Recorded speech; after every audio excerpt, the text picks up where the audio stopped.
Ela venceu e vence os tempos. Ela é a verdade absoluta. A Bíblia, a palavra de Deus, inerrante, eterna, viva e eficaz.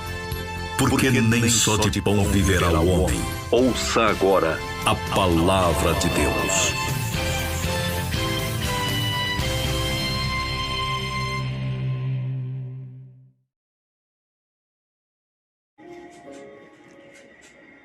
Glória a Deus, aleluia, a paz do Senhor, irmãos. Estamos aí mais uma vez para dar continuidade à leitura da palavra de Deus, amém? Estamos aí no capítulo número 19 do livro de Juízes, amém? Vamos fazer uma breve oração, amém? Vamos pedir para o Espírito Santo de Deus nos ajudar a discernir espiritualmente essa palavra, para que nós venhamos em nome de Jesus acertar o alvo que é Cristo, né? E fazer a vontade dele, amém? Senhor Deus e Pai, em nome de Jesus, Pai, nos colocamos em Tua presença neste momento, Pai, para ler a Tua palavra. Então, em nome de Jesus, Pai, fala conosco, Pai, através dessa escritura maravilhosa que é a Bíblia, Pai.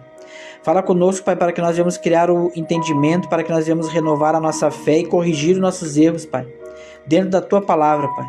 Então, que Teu Espírito Santo, Pai, em nome de Jesus, venha nos aconselhar, venha nos ajudar a ler e discernir essa palavra espiritualmente, Pai. Fala conosco, Pai, nos ensina, para que nós venhamos ser melhores aqui nesta terra, em nome de Jesus.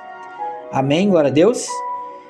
Vamos lá então, capítulo 19 do livro de Juízes, 1406 anos antes de Cristo. O subtítulo fala A Concubina. Naqueles dias, quando não havia rei em Israel, houve um levita que morava com um peregrino nos lados do monte de Efraim, o qual tomou para si uma mulher concubina de Belém de Judá. Exatamente quando isto aconteceu não é dito, entretanto foi realmente antes do tempo de Saul. O Senhor Jesus disse que Moisés, devido à dureza do coração dos israelitas, permitiu-lhes mais que uma esposa, mas que no princípio não foi assim. O levita, portanto, ao ter uma esposa secundária, elas eram chamadas de concubinas, não estava em uma relação honorável com ela.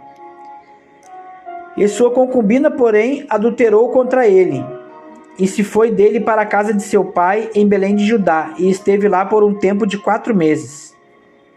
Esta mulher, ao pecar contra seu marido, não se percebeu da condenação terrível como consequência de sua ação. O diabo ele paga um salário duro com respeito a isso. A terrível história descreve a miséria, a vergonha e a ruína que vem sobre o coração que, infiel ao verdadeiro marido, vivem em união culpada com o mundo. A noite em tal coração é seriamente bem escura, e tudo que o mundo dá é abuso e não honra. Versículo 3. E se levantou seu marido e a seguiu para lhe falar amorosamente e torná-la a trazer de volta, levando consigo um criado dele e um par de jumentos, e ela o levou à casa de seu pai. E vendo o pai da jovem, saiu-lhe a receber contente, e o seu sogro o deteve, e ficou em sua casa 3 dias, comendo e bebendo e repousando ali. E ao 4º dia, quando se levantaram pela manhã, levantou-se também o levita para ir-se, e o pai da jovem disse ao seu genro: Conforta o teu coração com um bocado de pão, e depois ireis. Em outras palavras, toma café da manhã antes de ir embora. E se assentaram eles 2 juntos e comeram e beberam. E o pai da jovem disse ao homem: Rogo-te que queiras ficar aqui ainda esta noite, e se alegrará o teu coração. O sogro quis que o genro ficasse outra noite. E levantando o varão para ir-se, o sogro o constrangeu a que tornasse a passar ali a noite. Fica uma noite a mais, disse o sogro. E ao 5º dia, levantando-se de manhã para ir-se, tinha ficado lá durante 5 dias. E disse-lhe o pai da jovem: Conforta agora o teu coração. E tendo os 2 já comido, detiveram-se até que já declinava o dia. E levantou-se logo o homem para ir-se, ele e sua concubina e o seu criado. Então o seu sogro, o pai da jovem, disse-lhe: Eis que o dia já declina para se pôr o sol. Rogo-te que aqui passes a noite. Eis que o dia já se acaba, passa aqui a noite para que se alegre o teu coração. E amanhã vos levantareis cedo e irás pelo teu caminho. e chegarás à tua tenda. Tentou conseguir que ele ficasse ainda mais uma noite. Mas o homem não quis ficar ali a noite e levantou-se e partiu, e chegou até em frente de Jebus, que é Jerusalém, com o seu par de jumentos aparelhados e com sua concubina. E estando já perto de Jebus, o dia tinha declinado muito, e disse o criado ao seu senhor: Vamos agora e entremos nesta cidade dos Jebuseus, para que ali passemos a noite. E o seu senhor lhe respondeu: Não iremos a nenhuma cidade de estrangeiros, gentios, que não sejam filhos de Israel, antes iremos até Gibeá. Na realidade era um subúrbio de Jerusalém. E disse ao seu criado: Vamos e cheguemos a um desses lugares para passar a noite, em Gibeá ou em Ramá. Passando, pois, adiante, caminharam, e o sol se pôs junto a eles em Gibeá, que era a cidade de Benjamim, da tribo de Benjamim. E separaram-se do caminho para entrar e passar ali a noite em Gibeá. Entrando, assentaram-se na praça da cidade, porque não houve quem os acolhesse em casa para passar a noite. A ausência de ritos comuns da hospitalidade em relação a estrangeiros era um sinal do caráter degradado dos homens de Gibeá. Naqueles dias havia muito poucas estalagens, em consequência, os viajantes ficavam normalmente nos lares privados das pessoas. E eis que um homem velho vinha à tarde do seu trabalho do campo. Ele era do monte de Efraim e morava como peregrino em Gibeá, mas os moradores daquele lugar eram filhos de Benjamim. E o homem idoso, levantando os seus olhos, viu aquele viajante na praça da cidade e lhe disse: Para onde vais e de onde vens? E ele respondeu: Viemos de Belém de Judá, aos lados do monte de Efraim, de onde eu sou, e parti até Belém de Judá, e agora vou à casa do Senhor, e não há quem me receba em casa.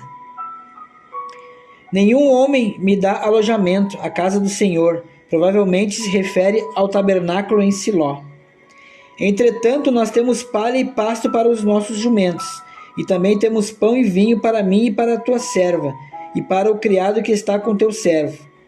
De nada temos falta. Em outras palavras, não serei carga para ninguém, porque tenho meu próprio alimento. E o homem idoso disse: Paz seja contigo, a tua necessidade toda esteja somente ao meu cargo, contanto que não passes a noite na praça. E colocando-os em sua casa, deu de comer aos seus jumentos, e eles, e levantando-se os pés, e lavando-se os pés, comeram e beberam. E enquanto alegravam eles o seu coração, eis que os homens daquela cidade, homens filhos de Belial, indivíduos desprezíveis, rodearam a casa e bateram as portas, dizendo ao homem, ancião dono da casa: Tira para fora o homem que entrou em tua casa, para que o conheçamos. Estes homens eram homossexuais.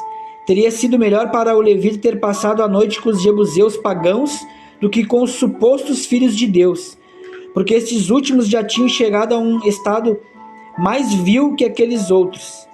Embora Josué tivesse morrido há pouco tempo, a semelhança singular de toda esta narração com a de Gênesis 19 sugere que os israelitas, por seu contato com os cananeus amaldiçoados, rebaixaram-se ao nível de Sodoma e Gomorra. A narração deste capítulo proclama a sabedoria do mandato para destruir completamente esses ateliês de abominação. Uns pecados são piores que outros, e o pecado da homossexualidade é um dos mais vis. É o único pecado que está associado com a destruição de cidades inteiras, e nos referimos a Sodoma e Gomorra, o que foi feito instantaneamente e feito por Deus.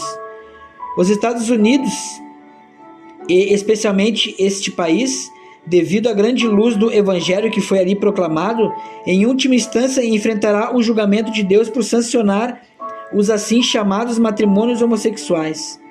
O pecado em si próprio já é suficiente mal.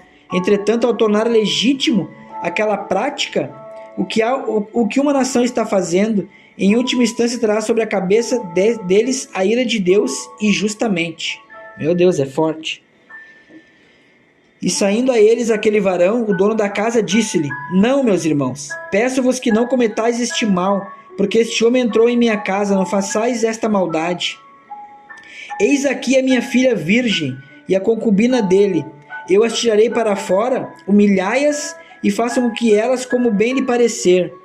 E não lhe façais a este homem coisa tão infame.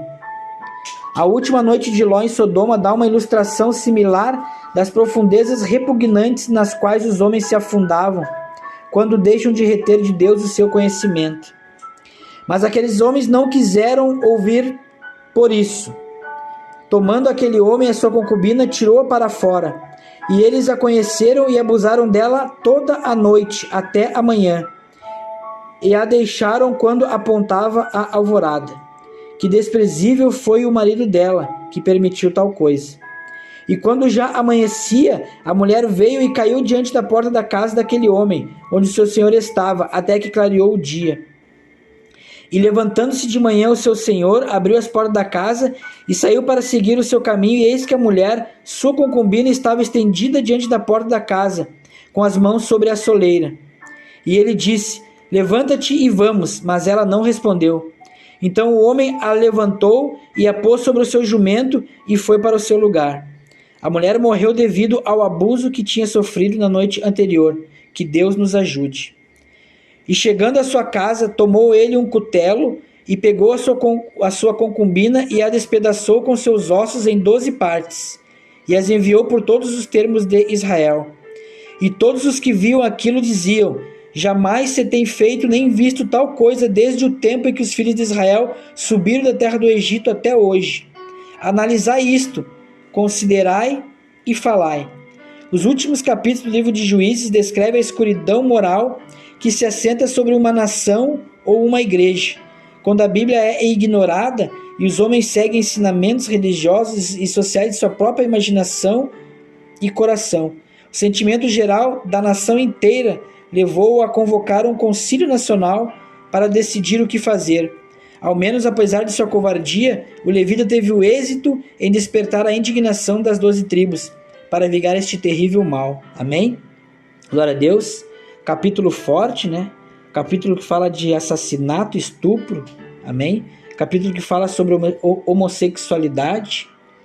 Meu Deus, pesado, né? Quem diria que a gente iria ler isso na Bíblia, né? Para aqueles que não leram ainda, a Bíblia fala sobre essas coisas também. Amém, glória a Deus. Vamos lá, vamos respirar, né? Para ir para o capítulo 20. Amém?